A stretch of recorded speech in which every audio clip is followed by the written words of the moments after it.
আরে এটা ওই মেয়েটা না? কি দেখছি এটা আমি?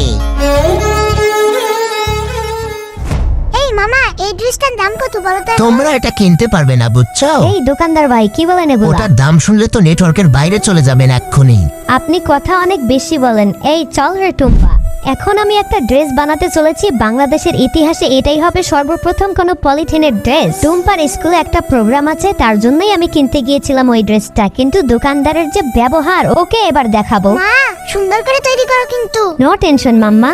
বাবা আমাকে ডাকছে, আমি তাহলে বাবার কাছে গেলাম। ড্রেসটা কেমন হচ্ছে বন্ধুরা? ইয়ে বাবা, আমার এখানে এসে খুবই মজা লাগছে বাবা। আমি অনেক ঘেমে গেছি বাবা, আমাকে একটা আইসক্রিম কিনে দাও না প্লিজ। মানিব্যাগটা তো বাসায় রেখে এসেছি মা। বন্ধুরা, এ পর্যায়ে আমার কাজটা কিন্তু কমপ্লিট। এই টুম্পার বাবা, তুমি এসেছো, চলে এসো তাড়াতাড়ি। ইয়ে ওয়াও মামনি, এটা অনেক সুন্দর হয়েছে। আরে এটা ওই মেয়েটা না? কি দেখছি এটা আমি?